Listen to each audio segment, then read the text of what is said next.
Everyone, I'm super excited about my masterclass coming up on Thursday. I'm Donna Griffit, and I'm a storyteller and pitch alchemist, which basically means that for the past 20 years, I've roamed the globe helping people not be boring, utilizing the power of story. So I'm sure you've heard storytelling used as a buzzword. Everybody's storytelling, everybody's doing it, everybody thinks they're doing it. Nobody is really doing it right unless you're getting the results you want. We're going to have a very practical, interactive session talking about the ins and outs of storytelling and how you can practically apply it on your job, with your business, on social, on LinkedIn, anywhere. This is an ancient art that has been around for tens of thousands of years because it works. It's how our brains are conditioned to take in information, and it's the reason that we outlasted the Neanderthals. So please join me on Thursday. I can't wait to see you there. Bye. Hello everyone, how's it going? Welcome to this new workshop. My name is Philippe, head of content at BIGVU. I just love watching this video from Donna Griffit, and I'm just going to introduce her right now. And one thing that I really like about this video that we just show is that, yeah, storytelling has been there forever. Before there were pictures, videos, there were paintings, and there were books, and everybody was just telling the stories of our era by just storytelling to each other. But Donna Griffith has a lot of experience, a lot in pitching, which is a lot of power in storytelling, and she has helped startups raise over hundreds of millions. So I'm sure we're gonna learn a lot from her, and I'm thrilled to know what she has to offer. And here in BIGVU, I just want to say welcome to Donna. But before we go ahead, I just want to know, where are you from? If you know the platform, if you know BIGVU. If you know BIGVU, I'd love to know what's your best feature and what is not, what you hate about BIGVU. Let us know. We always want to improve. And also, we have something exciting that right now you can invest in BIGVU. So feel free. I'm just going to put the link here to invest in BIGVU that you can find over here. Starts for $100. So feel free to invest in BIGVU and support us. And if you stay all along the channel with us, the video is going to be a giveaway, which is 3 audiobooks and 1 investor deck, if I'm not mistaken, Donna. Then you can correct me if I'm wrong. So please stay, and I will link the link later at the end of the show. So welcome, Donna. How are you? Philippe, it's great to be here. And it's actually anyone that stays till the end gets a link to my world famous cheat sheet template for your investor deck. So we're going to be showing the link for that at the end. But 3 people that stay will win an audiobook. So we're excited. Wow. Now I understand. Okay, so 3 lucky people gonna win an audiobook. And everybody can get the ultimate investor deck, right? Yes. Well, and also, this is the book that we're going to be giving away from. Hi, everyone. So just sliding back to show you a copy of Sticking to My Story, the book that just came out 2 months ago, The Alchemy of Storytelling for Startups. And it's actually the culmination of 20 years of teaching and training startups on how to create winning messages, and not just startups. This is focused on startups, but I've been working with organizations all over the globe, helping people not be boring. We have no excuse to be boring anymore, because if we do it in the right way, we're never boring and people are never bored. I wish. Yeah, that's being boring. Sometimes you sit at table and you have nothing to talk about, and then you become boring. But yeah, storytelling is always great. And when people tell me a story, and you're like, just like freeze. I don't know what to tell you right now. Or they start going into some kind of random story that doesn't really mean anything, and which we don't want either. The beauty of storytelling is connecting it to your data, your content, wrapping it in layers of story. And also, actually, I talk in the book, and we're going to go into that today a bit also, about the structure of storytelling, because there's really a scientific structure there that's been around for tens of thousands of years. And if we can tap into that for our business messages, then we will start to really see the results. That's amazing. I'm thrilled. Really thrilled. So you want to jump right away? Sure, let's do it. All right, so I'm gonna go with the first question. I think it's pretty obvious. Like, what does storytelling mean? I mean, okay. I know be like very, very simple, but I'm sure it has a lot behind. So in order to illustrate that, why don't we pull up my slides to slide 2, where we have the souvlaki story. So the next slide. Yeah, there we go. So I find that illustrating what storytelling is always best told through a story. And I tell the story in this book, and there's a fun little anecdote that is not in the book that you guys get to hear about today. So many years ago, I was working with an accelerator, and I met a company called Eat With. I don't know how many of you have ever experienced an Eat With experience, but it basically is like an Airbnb for a restaurant. Like you turn your home and you can host people and cook for them and kind of give them a taste of your local life. I met the founders many years ago, and probably around 2010, I think. And they, had a nice pitch, and something to me was like missing. I'm like, where did you come up with this idea? And one of the founders, guy, his eyes lit up and he said, well, it was on our honeymoon. We were on the Greek islands and we were walking around looking for like authentic experience. And all we could see were those, tacky tourist signs with souvlaki, souvlaki, souvlaki everywhere. I just was in Spain. I saw the same thing with paella, paella, paella everywhere. And he's like, not what I signed up for. And finally they stopped. They saw like this little old woman who looked like a local, and they said, excuse me, ma'am, where do the locals eat? She said, what do you mean, where do we eat? We eat at home. And he's like, well, how can I get a reservation for that restaurant? And she's like, you mean you want to come for dinner? And he's like, no, that's not what I meant. And she said, no, you should come for dinner. Please come for dinner. And she gave him their address and said, come at 8. And they were feeling a little embarrassed, but quite intrigued. Very And interesting. we showed up that night to a table just filled with delicious dishes and local delicacies and ouzo, and there were other people there, and the conversation was, like he said, it was like Wow. the highlight of their whole trip. He Wow, said that's what people should experience travel. Now, I ask all of you, how many of you have traveled to another country where you had these dreams of like these beautiful experiences, and you ended up with the souvlaki? I mean, I'm not, but No, sounds like a movie story, actually. well, funny story. So I wrote the story into the book, of course, with their permission. And then I was interviewed by a business newspaper, and they said, the Eat With story, they told it different when they were telling it. I said, oh, really? And they said, yeah, they said it was a friend of a friend who got them to the house. And I'm like, wait a minute, what, how, what? And I talked to Guy and I said, okay, was it your version or my version? And he said, and I'm not going to actually tell you what, does it really matter? That's the beauty of stories. I have probably transformed this story. I've been telling it for 13 years. It's gone through revisions, but I can actually see that table. That's the beauty of a good story. Like, I feel that I was there. And that's what really speaks to people and what sticks with us. And that's why stories stick. So if you go to the next slide, these are my daughters, Lily and Emma, when they were both about 2. They're 9.5 and 6.5 now. And they would gather books and read. Like, they fell in love with stories before they could speak, before they could read, before they could draw. They learned to interact with the world with it. Today, they're avid readers. I guess we instilled the love of storytelling in them. But that's the way we grow up interacting with the world, through stories, through repetition, through things that our parents and the world tells us. And that's how we learn to communicate.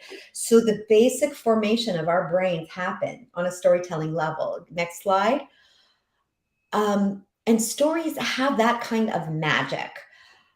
Storytelling is really survival. People did not sit around campfires giving PowerPoint presentations. They told stories which actually kept them sustained through the years.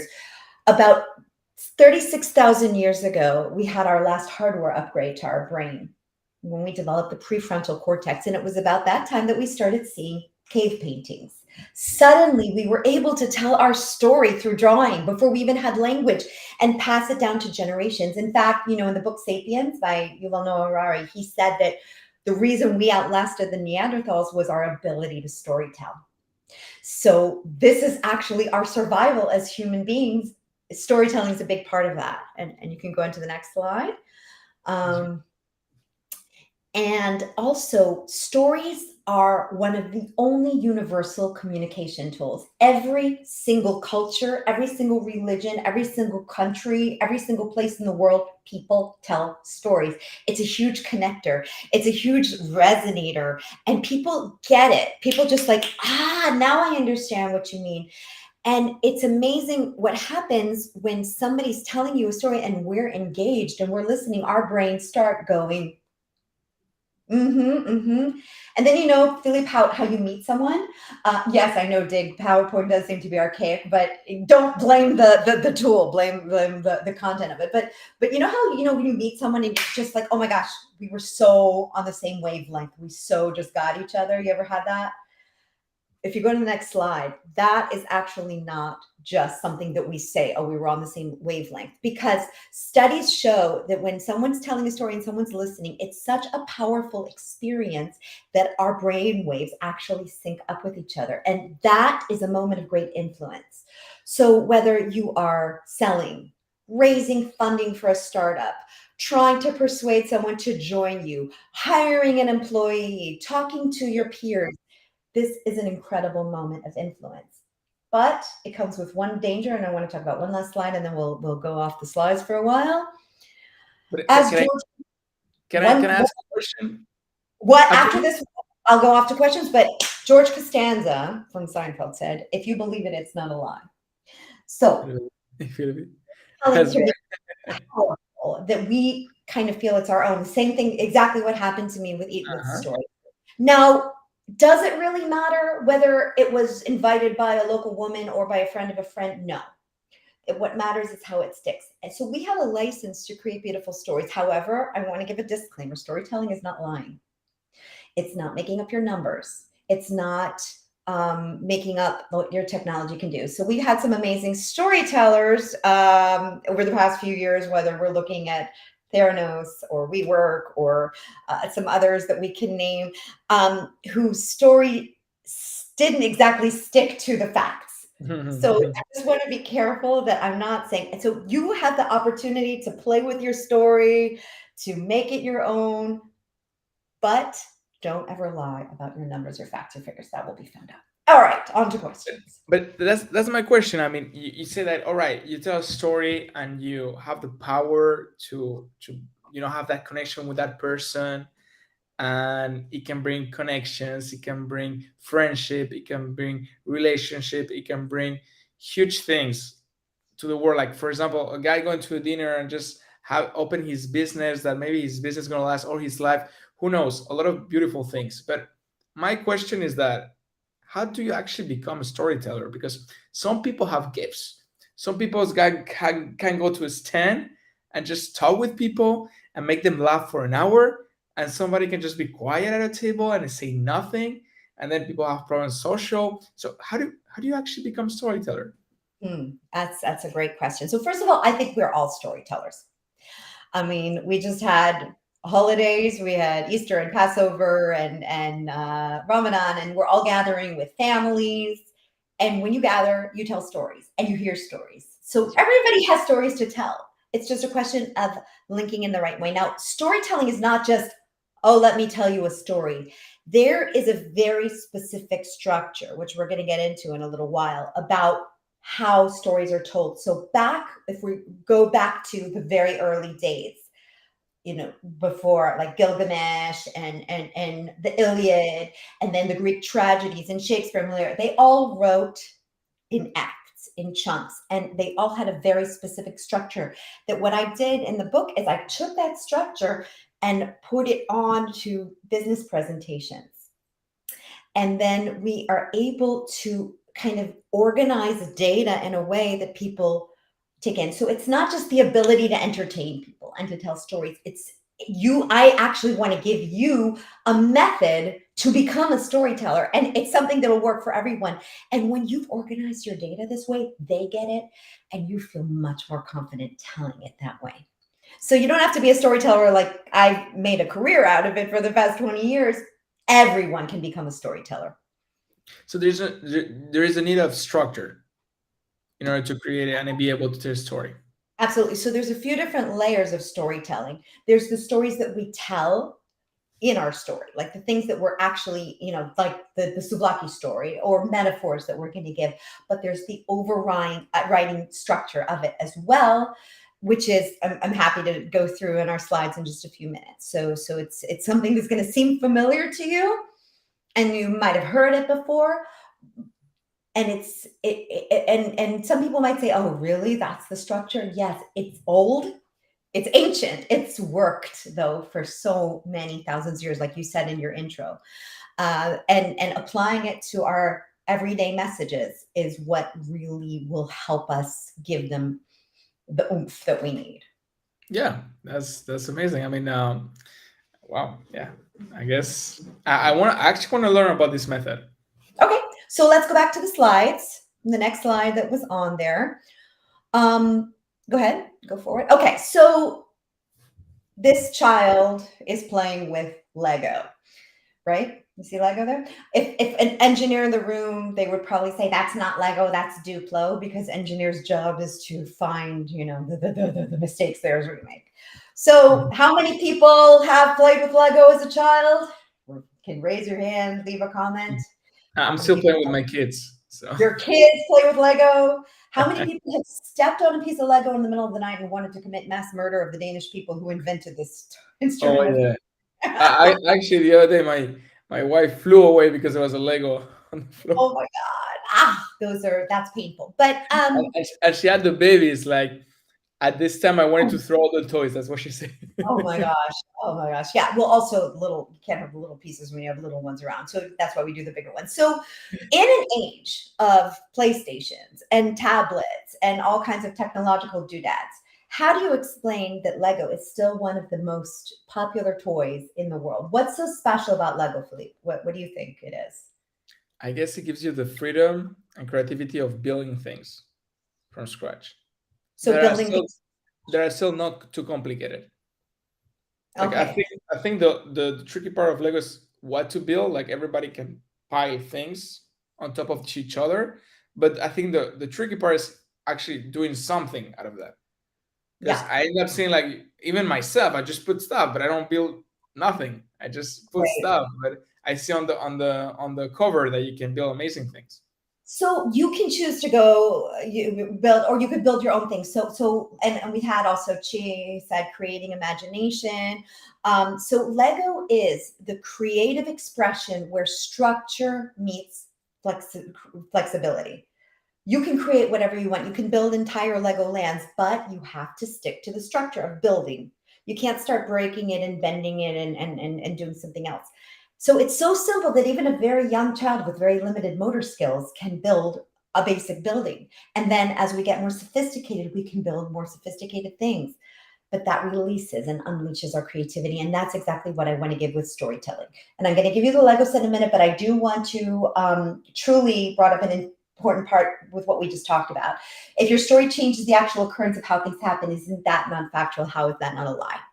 So again, stories that we hear and books that we read that are based on actual events, it's the point of the story that they told with Eat With. They were on the honeymoon and they were there. How they got into the dinner, how they didn't get into the dinner is not such an important fact.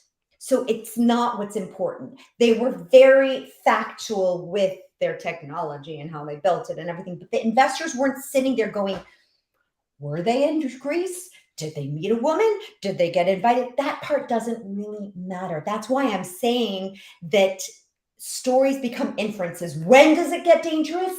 If you saw the scene of a crime and you describe the wrong person, or if you are saying we have something that will take blood and be able to replace needles and it doesn't really work, or so those are the kind of places. So what I'm saying is you have the license to take a story and to make it your own. Okay, I hope that clarifies that. Okay, so moving on to the next slide. All right, so the very first thing that I want you to consider when starting to create a message, and we're going to take this into our storytelling, is we're going to write from our audience's perspective. This is probably, if you remember one thing from our talk today, I want it to be this. Because when we think from what we want to sell, what we want to happen, how great our product is, we are doing a disservice, because it's not about us, it's about them, our audience, and their need and their want. So just to give you an example, go to the next slide. I recently returned back to San Francisco from a trip, and not on this trip, but on a previous trip. People were kind of milling around, putting their suitcases on, and the flight was ready to take off. And everyone was like, okay, so, sit down. The pilot was like, everybody, please take your seats. We're about to take it. What do you think people were doing? Not sitting down. They wanted to get their suitcases. And of course, everybody also stopped checking their bags. So finally, the pilot must have realized the crowd that he had. And he said, ladies and gentlemen, we have a 20-minute window in which we can take off, after which we will be placed at the back of the queue, which means that it will delay us taking off by 45 minutes, which means that you will land with 4 other flights that all came in international, and you'll be standing at customs at 6 a.m. in the morning with another 800 people. Might I suggest that you take your seat so that we can take off on time? And what do you think people did?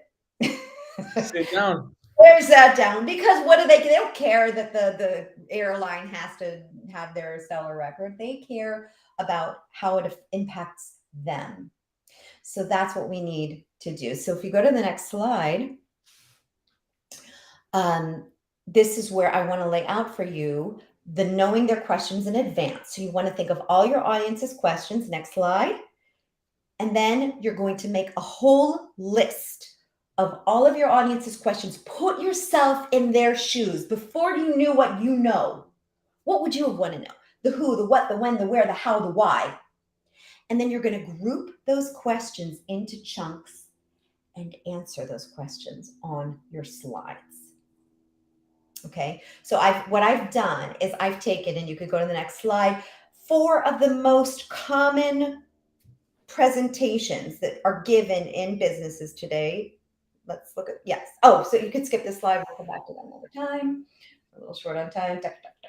This is the chunking. You can read all about that in the book. Okay, so these are 4 very common types of presentations given today. The more persuasion, brand planning, product review, technical presentation. So what I've done is I've made a list of all the questions that people want to know and chunked them into 4 main questions. And then that becomes, the next slide. Now let's go. These are the 4 chunks, or the 4 acts of your presentation. So I like to use acts. I come from a world of theater. You can go ahead and just click so all 4 squares come up. And this is how your presentation is laid out. Now, this doesn't mean 4 slides, okay? This is like 4 acts of a play. First, we have the need, the deep need, the problem that they are experiencing in their life. And then comes the solution and how you're going to make their lives better. Then the business data to back it up, and your vision for the future moving forward. How will we get there? This is the framework of a good story. This is how you become a great storyteller. Interesting. So this is the secret. This is, well, it's one of the secrets. There's lots of secrets, but this is the base. This is the framework that you will use. It's about building it on your audience's questions. It's about chunking it so that our poor, overworked brains are able to take in the information. And it's about answering their questions in the right sequence. We don't want to just touch on this. We want to touch on the head, the heart, and the gut. So we're addressing the obvious questions and then the not so obvious questions as well. So how do you know exactly that you following these 4 steps, like these 4 acts? How do you know that you didn't just jump to the other one, or you missed? Like, as a person with not such a good experience, let's say, it could be also a person that doesn't have a lot of confidence presenting in front of others. Mm-hmm. And actually, I'm going to put the question that I have here, and you can read it. And the thing is, like, how this person, like, he has no confidence. It's very hard for him to talk, and he has this structure. He can learn this structure, but how he knows, like, He didn't go from A to C and then came back from B. Is there a way to actually improve that? Absolutely. So first of all, this is a map, not just for the audience, but for the presenter. I am mapping out my needs and my the way that I feel that this should be presented. Oh my gosh, John, looks like a textbook in agile product management. It actually is very similar to a lot of, business canvases. And the way I say that this is the lean startup for the pitch. So it's exactly what it is. We're chunking it in ways that people get it, in the same way that we break down product management. I'm not a product manager, just from what I know of it. So by giving ourselves a very clear map of our message and the journey our message will take, and building it around their needs, we're also building our confidence as presenters. Why do people get nervous? They get nervous because they are reaching for their message. They're not quite sure what they're going to say. They feel lost. They feel like, and I don't have the words. If you have a map, like, it's a lot more confident driving with Google Maps or Waze than taking a road trip and just saying, I'll get there somehow. I'll follow the signs. That's scary. Yeah. I mean, I remember when my husband and I were on our honeymoon in Italy. It was before, it was like early days of Google Maps, but we didn't have internet everywhere we were driving. So every day I would like print out a map quest and put it on my computer and then like read him step after step. And I'd just be like sitting there with our laptop trying to navigate, and we get on all these hills and these things. It's scary because you don't know where you're going. When you know where you're going, you have a much clearer path how to get there. It's the same with your messages. You want to know what the action you want at the end, the answers to their questions, and map your way through your message. And then it lets go of a lot of the nerves and brings a lot of confidence. So, and then everybody can talk in front of people. It's just this solves about 50% of it. The rest of it is practice. Practice truly makes perfect, because, I mean, singers, dancers, actors, athletes, they all have rehearsal and practice, and they practice and practice and practice again before they get up on stage. And here we are as presenters. My camera's like, is it moving? I think it follows. Yeah, your face. my hands are moving, so it's moving the camera. So, I mean, we get up as presenters, work on a slide set until 2:00 in the morning, and then have an 8 a.m. morning meeting, and then we don't understand why we didn't do very well. You cannot give a presentation without, I'm not talking about just reading through it, just actually practicing it.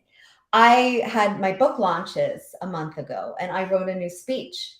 And I went through again and again, just repeating my messages. I didn't get a chance to rehearse it in front of other people, but that was okay because I wanted it to kind of be a surprise. But I did rehearse it. I talked it through. And then when the night came, I didn't know everything verbatim, but it was clear enough in my brain, and my slides were visual enough that it could just track me through the story. Actually, we have a good question, by the way, from Mindkind, if you want to bring that up. Okay, let me see that. Yeah, are metaphors useful ways to tell a story? Absolutely. Metaphors are stories, because again, it's got that universal element of how we take in information and how we kind of make friends with the world. So absolutely, metaphors are great. But let me ask you a question. I mean, you said you came from a theater, right? Well, among other things, but yes, I've always been. So theater, as you said, your rehearsal a lot of times, and then you go to the stage, and then you have your act, and people listen to your act. Yeah. But in comparison to, and this also is about BIGVU, in comparison to also an actor that goes and makes a film, he has a script, he records the script, he can make the script 20 times, 20 takes, and they will choose the best one. Same as BIGVU, you have a teleprompter, and it helps people to actually read the teleprompter, stick to their teleprompter, so they don't have to remember what they want to say, or they don't ramble, or just be concise to the camera. So what changes makes between a video presentation opposed to actually talking in an audience? Is there where you see the talent between an individual and the other one, or is it? I think it's important to have a structure of a message either way, because then it doesn't matter if you have a teleprompter or not. You are better equipped to be able to walk through your message with people. And you're better equipped to tell the story in your mind, whether you have a teleprompter or not. Now, nobody is sitting there with a script and saying, oh my gosh, you missed that word. Nobody knows that. You do. So you're not going to stop the show in the middle and say, oh, I messed up. I need to start my speech over again, right? You're just going to go with it and you're just going to keep going.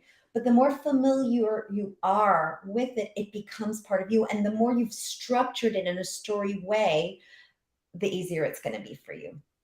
Amazing. All right. So let me jump in this one. I think this one is going to also jump into your slide. All right. So I have the structure, I rehearsal, I'm ready, I'm confident. How do I enter to the mindset of my audience? Exactly. How do I make that connection? Exactly what we just discussed. You need to ahead of time prepare for their questions. Ask people from the audience, what are the things they are most concerned about? What are the things they want to see most change in? What are the things that they wish they had more of or want to keep? And then build your presentation around that. And then when you get there, you want to try to scaffold the audience's energy. So if you have an audience that's kind of like this, you don't want to come in like, you're going to scare them. So you start a little bit more, and then little by little, you start to build up the And energy. you So build that the momentum. Yeah. exactly, you're getting them up with you, because you don't want to keep them falling asleep, because that's not going to be good. You want to bring it up, but you want to meet them where they're at, and then slowly start to engage and bring the energy and show your passion. You have to show your passion about what you're talking about. But what about if things go wrong? Like, let's say, for example, I prepare the questions, I go to my audience, and then my audience reacts in a way that I never predicted. And I'm just sitting there and I don't know how to react. So the beauty of preparing ahead of time is that you can close your slides and say, okay, let's just sit down and have a chat. Talk to me. So if things are going completely off course, say, okay, I feel like there's some emotions going on here. I think we need to vent. And then take a whiteboard or a flip chart and just start writing down their responses, asking them to kind of get out what they want to hear, what they want to know, what they're concerned about. And then thank them and say, you know what, thank you so much for sharing this. This is invaluable to me. And then try to go through and answer their things that you can't answer, that you're not equipped to answer. That's okay. Yeah, you'll come back to that at another time. But at least they're seeing again that you're engaging with them. I understand. Okay. Okay. Great. This is very, very good points. Thank you. All right. Do we want to go back to the slides a bit? Yeah, let's go. A second. I want to tell you where to skip to. So let's go ahead and talk. Let's go to slide 21. Okay. Great. Are we get you back? Okay. So there's going to be two different ways that we can engage the audience with the problem, with the pain. We can either make them feel the pain, that would be the stick, or go to the next slide, or make them excited about what's to come. Hallelujah. Oh my gosh, this is so exciting. I can't believe this. You're going to be doing this for me. And both are legit, but that's the carrot. So you need to think for your audience. Will they engage more with the carrot or with the stick? And then you want to take that and go to the next slide, turn it into a story. So you heard one origin story of the souvlaki story. I work with startups every single day, and I find their origin stories of like how they started this, how they identified a pain and a need in such a profound level that made them realize, I need to quit my cushy day job and do something about it. I have something better that I can do. And it doesn't mean that you're solving world hunger or brain cancer. It could be something. I just right before this meeting worked with a company that are creating, and they've already created this incredible platform for consuming music together as a community, as groups. And they started it off as something that just like for sharing music with friends. There was no way to listen to music together. How does that work? Listen to music like online? It's called Rhythm. And they are an incredible group of young entrepreneurs. So first, it's like they love listening to music. They're all gaming. They're all on Discord all day long. Amazing. And there was no way to like, oh, I want you to hear this song with me. I could share the song with you, Philippe, and you could listen to it, but nothing that we could experience it together as a group.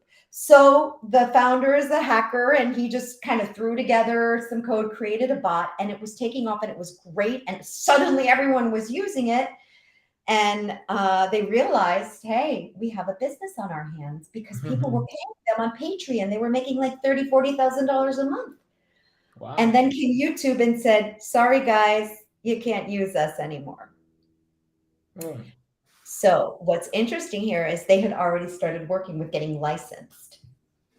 And they saw this as an opportunity. Let's shut down, regroup, finish getting our licensing, and then come back better than ever. And it's the best thing that could have happened to them. Best of luck to them. I mean, and share to me that to their website or their platform. It's called Rhythm FM, RYTHM.FM. So it's in pre-launch. Their alpha's launching soon. But this is the second time I'm working with them. They came back. We worked on their pre-seed deck. They raised money, and now they're back for their seed deck. And we had to now take the story to another level and talk about what we've done since then. And some of their investors they're talking to are current investors, and then there's going to be new investors. So we have to kind of spin the story in a way that shows. Now, again, Mark Twain says, never let the truth get in the way of a good story. We're back to the George Costanza thing. So this is exactly it. I don't have to tell them actually verbatim every single thing that happened in chronological order. Nobody cares. It's the overriding story of how this got started. And all of the things are facts, but sometimes we can shave away excess data. I mean, when you work with technical people, all they want to give you is data. And that data is just not. You live on data. Yes. So that's what I mean about turning it into a story. And then it brings the villain, the problem, the need, the opportunity to life. Okay, that's what we're looking for, people, bringing it to life and helping people resonate with it. Now, if you go to the next slide, then we can see that these are all kinds of, this was back in 2009, I made this list. These were different kinds of villains that startups were solving. The last three, the boredom, popularizing cultural trend, missing a great opportunity, those are the carrots. Those are the exciting things. Very similar to what we see today, but go to the next slide. Back in 2020, March, remember that time? As things were shutting down, I started asking myself, okay, what are going to be the new villains that we see in the world? And these were the things that companies started tackling. I saw companies pivoting on a dime like that, trying to find and look at things that were new villains that we needed to solve. Now I need to make a slide that just says Gen AI across it, because everything is about AI now, and everybody's solving AI problems, and everybody's leveraging AI, and everybody's using it. So we need to constantly be looking at what are the problems in the market that new solutions then sometimes cause. And then always have your story be fresh. So you just mentioned something interesting. Okay. Having your story fresh. Yeah. And you said that at the end when you mentioned the story of the dining, it's like you say, what does that matter? If it was your friend or I just met a random person. And staying fresh, I mean, it just shows me like you can have a updated version of your story. Exactly. Absolutely. And I was interviewed for another article last year, and they were talking about like origin stories of companies. And they're like, there was this company that when they first came out, they said they got the idea because a VC told them they should do it. And then later when they were being interviewed to the press, they were talking about someone's sick uncle. And I'm like, oh, it sounds like probably a client of mine. So we have to reinvent our story. We have to keep it fresh. We have to continuously find ways to tell it in a new, fresh perspective, especially if we have a new round of sales. Also, if you're selling, you might be selling to financial industries, to education industries, to health industries. Their needs are going to be different. Similar, but different. So you want to make the story geared specifically towards them. Something that makes them resonate. Oh yeah, we got it. You totally get us. You want to show that you get them, you understand them, you empathize with them. And that's the power of storytelling. It's showing that you get things from their perspective. Okay, amazing. Amazing. That's great. That's great. Well, I mean, I see that a lot of questions that I have you already answered. Okay, so So shall we go to another few slides? Why don't we go to talk about documents? Let's go to slide 27. but before we jump Oh, on the side, just going back on something that you mentioned about this startup, the Wraith FM, about the music. You said mhm, they had a lot of users and they were taking mhm, off. And mhm, then YouTube comes like, hey guys, since I'm noticing you and you're making money, we gotta shut you down because you just take mhm. advantage of us. And so they had to shut down. I had to go the license. So what happened to all these users? How do you told me, okay, we're gonna come back higher and ever, but how do you tell the users, all right, you won't be able to use our platform now, but in the future you will be able to use it, and then they Exactly. forget about it. Power of How do you? storytelling. That's the beauty of storytelling. So you can go, it's the difference between somebody says, "Hi, Philippe, how you doing?" And you're having kind of a yucky day. Okay. And you say, "Oh, I'm miserable, and I had a fight with Mhm. my wife, and the baby kept me up at night," or saying, "You know what? Things are going well. I'm, and even though I'm totally sleepless from the baby, I'm doing this and this and that." So it's all a question of how. And I saw this happening strongly during COVID. I saw two different schools of posters, the doom and gloom people that we're going to be in this forever, and then the optimists and the people trying to cheer Yeah. up. So you have a choice of deciding the narrative that you want to create and how you create it. Now, I've lived in Silicon Valley for 8.5 years, and when we first got here, my husband and I realized that there's something called the American story, like the "we're killing it, we're crushing it." Everybody here has to find the way to tell that, whether it's true or not, by the way. Again, we don't want to lie, but people don't want to hear doom and gloom. They want to hear what's good. It may sound a bit fake, but you need to Okay. be able to spin things in the story in the most powerful way possible. Because standing around complaining and standing around being negative, nobody is attracted to I that. understand. You can find a way to tell your story in a more positive stance. It's all a question of perspective. And if you look at some of the darkest times that humanity has been through, humor and stories and light and optimism has been so much more powerful than dwelling on the doom and gloom. Amazing. Always trying to find the good in things. My sentence is Winston Churchill's, "Of course, I'm an optimist. I don't see much point in being anything else." That's always been my driver. It's amazing. I wish we all had that in mind. It's a great Yes, advice. I agree. Other questions? Maybe some of our Um, listeners have questions. yeah, Oh, we can also, we can tackle some of the questions. Um, I have all these questions, but I think we went. So, all right. I think this one is important. mhm. Like, how do you close a story? Excellent question. So many times I see people, if you want to go to slide 37, we can talk about this. I see people giving great presentations and then be like, okay, that's it. Thanks. Bye. Veronica, yes, we did cover the structure of storytelling. But that happens to a lot of companies, especially I see on video ads, since BigView already takes a lot of video ads, that they show the pain, they show the solution, and then call to action, like, guys, what's going on? So if you have an enraptured audience, make sure you seal the deal, get them to take an action, but you also want to talk about your vision. Okay. So it's not just what you're doing now.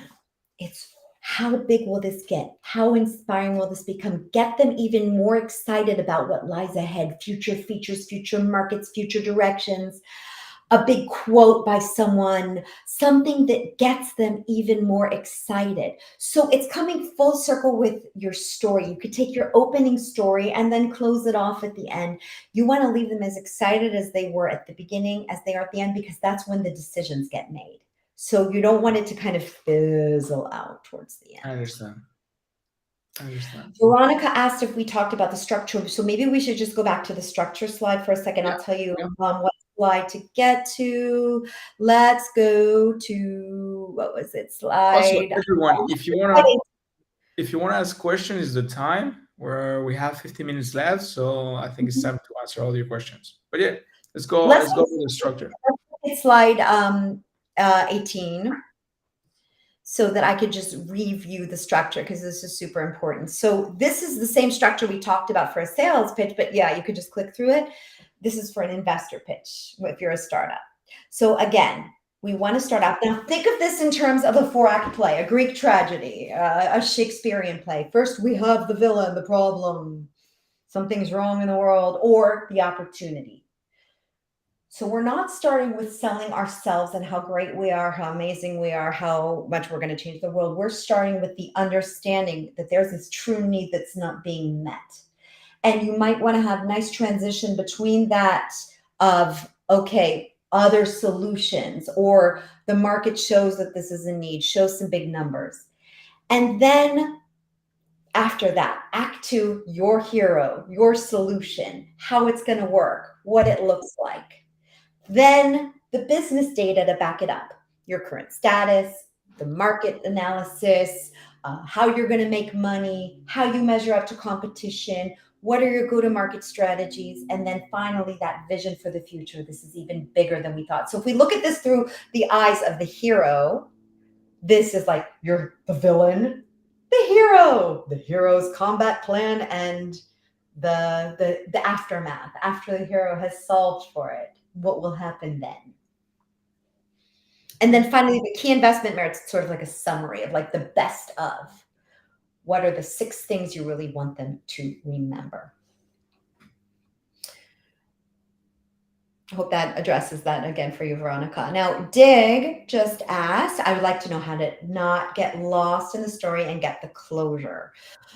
Okay, excellent question. So again, you've got your Google Maps, you've got your Waze, you know your destination. And even if you've kind of taken some wrong turns along the way, or you've gone off on a side road, you will always know how to course correct and head towards your destination. So the more you structure out your message and the more you map it out and the more you stick to your audience's questions and answering that, you'll never get lost. You'll never get lost because you can always bring it back to the point. I hope that addresses it. You're very welcome, Veronica. And anyone having questions, anyone that didn't, so the arc of storytelling, Veronica, is exactly that. It's like the going from the need, the problem, the gaping hole, and then, oh, here's how we're going to solve it. Here's the money and here's why it's proven. And then this is even further where we're going to go. So we're constantly traveling that arc of the story of the 4-act play from the villain to the hero's plan of action to the redemption at the end.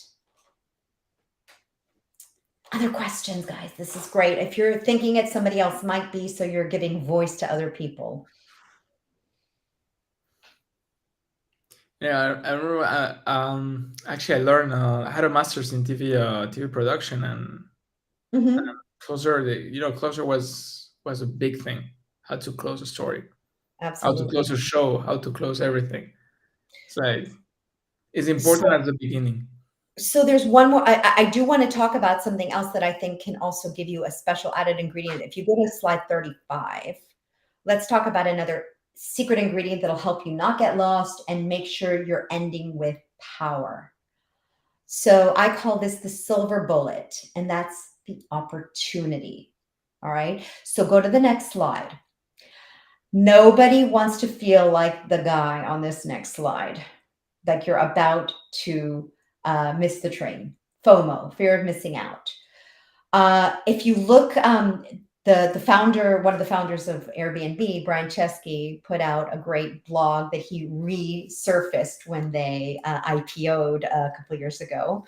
And it's simply called 7 rejection emails, where there were 7 people that when they were raising $150,000 at a valuation of $500K, imagine that with Airbnb. 7 rejection emails they received from VCs saying things like, yeah, we just don't see travel as a viable industry. Yeah, we like what you're doing, but this is cute. Get back to us when you have some traction. And all he basically was saying was, guys, if you believe it, don't let anybody else dampen your enthusiasm. But you need to make them feel that FOMO. You need to make them feel that there's a strong need. So always look for the trends. Always look for things that are happening in the market that prove that there's a very strong need for you.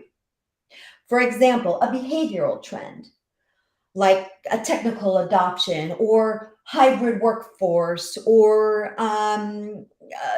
the people doing e-commerce rather than going to stores, anything that shows something behavioral. Another trend you can look for is a regulatory trend, a change in regulation, like information security. I was just in Europe, and I swear, every single site I had to click accept cookies, accept cookies, accept cookies. It was driving me absolutely up the wall, but I understand why they're doing it, because there's very stringent information security laws with the cookies, which is also really impacting the ad companies and the Apples and the Googles and the Facebooks. Another trend could be if somebody like you just got funding or was acquired. You think, wait, well, that's not a good signal. Absolutely it is. It means that you have a market. It means that somebody needs you, somebody wants you, and maybe they should catch your train if they miss the other train. So these are all things that we want to look for, the need, the urgency, especially when we're in a time of an economic slowdown. If you want people to buy from you, if you want people to invest in you, you need to show them why you, why now. Very interesting. Amazing. I can, I can relate to all this. One of the shows that I really like to watch is Shark Tank. I'm sure you're Oh, familiar. love Shark Tank. So yeah, I always say is how crazy, depending on the pitch, they can get one thing or the other. So I'm sure stories is all about that. So we watch Shark Tank religiously with our girls every Saturday morning. That's our tradition. And then we'll stop and we'll talk about the stories and talk about the things. And without a doubt, the good stories really grab you, but you also have to have the numbers to back it up. It's not enough. You have to tell the story of the numbers too, not just the emotional story. You They, need they, to know always, your. they always ask the same question. They always ask how much you make, how much it costs you, how much you sell. But It's that's like the beauty of they it. always ask you those questions. Ask the same questions. Use that. In my book, I have a whole section, and in the audiobook, of the top 100 questions that investors will ask you. I've already put them out there. Prepare yourself. Look for the questions ahead of time. People are not very creative. You need to take the questions and make sure you answer them, and be ready to answer those questions, even if you're not putting it in your slide deck. Be ready for those answers, because if you stand there mumbling and bumbling, then you don't seem very trustworthy. I think it's time to give the giveaway for people to actually go and put your details, and then they will get the investor deck. First, all of you are getting a giveaway if you go to this page here, which is donnagriffit.com, the investor deck.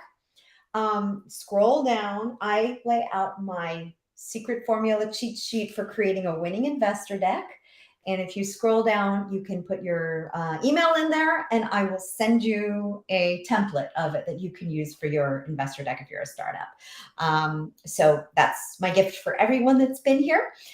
And 3 of our listeners that are still on will actually get audiobooks. So I'm going to let the BIGVU staff handle that and let me know the names that won, and connect between us, and I will send you the code to get my. You want us to choose? Of course. What? Of course. Yeah. I don't know. I don't have the whole list in front of me. So you can do it randomly, or we could do it maybe later just with our list of attendees. So the book is available on Amazon, Audible, Kindle. I narrated it myself. And right now I'm going to give away 3 audiobooks.com codes. So amazing. By the way, the book looks very good. Thank you. I mean, it looks like a nice print. Thank you so much. And I just will ask that anybody that reads it or wins, after you've read it, please leave a review. Until you're an author, you don't realize how important the reviews are, because it's what, puts things out. My overriding goal is to get this in the hands of every single startup founder in the world. I really want this. I think this is a transformational tool, not just because I wrote it. I want it to be what aids people to raise funding, even in these difficult times. So how long it took you to write it? Okay. So exactly a year, well, like 11 months ago, May 15th, I had my first editorial meeting, and I handed in my first draft in October. Wow. So it was pretty fast. Like I always say, that the book kind of wrote itself. There's if anybody's seen the movie Soul by Pixar, there's this place where the guy playing the piano, the soul, he's playing the piano and he's so into it that his soul kind of disconnects and goes up to this place between heaven and earth. That's called flow. Csikszentmihalyi, who's one of the fathers of positive psychology, talked about this optimal state where artists and creators and athletes get to this place where they're so into their craft or their art or their sport that they don't know quite how they got there, but it's just like all time falls away, all space falls away, and you're just in that moment. That's how I felt writing the book. That's how I feel. And somebody asked if I do mentoring, or that's my job. I work with startups, and in 2 hours, I create a pitch deck for them live in person. I'm Donna GPT, basically. What ChatGPT does, I've been doing for 20 years. I ingest data and spit out messages. But when I'm with them, time and space fall away. And suddenly 2 hours have gone by, and I'm like, what? And that's the beauty of doing what you love. I'm really, really blessed. That's it. It's like they say, do what you like, and you never be working. Absolutely. Absolutely. It's Amazing. You'll never work a day in your life if you do what you love. Amazing, Donna. It was so, Donna. I mean, I think we reached the time. I think it's almost 2 minutes from an hour. So thank you very much for coming. I think we learned a lot. I learned a lot. This will be watchable as soon as we finish. So everyone that couldn't come, I saw somebody that thought it was an hour later. You can be able to actually watch it after we close, so that's no worry. And in a week, we'll have a blog and a podcast with this workshop, so people can read about you, and if they can also listen to you on the go. And that's it. And I hope a lot of people buy your book. I'm sure it has a good information. I'm sure everybody can learn something from it. And that's it. I just keep on doing what you do great. And here at BIGVU, we also are going to try to do our best. And it was a pleasure. Thank you very much. Thank you for having me, Philippe, and the whole BIGVU crew. Good luck with your fundraise. Tell a great story. Make sure it sticks. We'll do our best. Thanks, everyone. Best of luck. And if I can be helpful to you in any way, please do reach out. You can, through my site, you can click on the Let's Talk and set a call with me. Amazing. Thank you, Donna. Thank you, everybody, for being here. And we'll see each other. We'll let you all know the winners. You'll get an email if it was you. So hang in there. It might take some time because we don't work tomorrow. So I guess Monday we have the list of the people.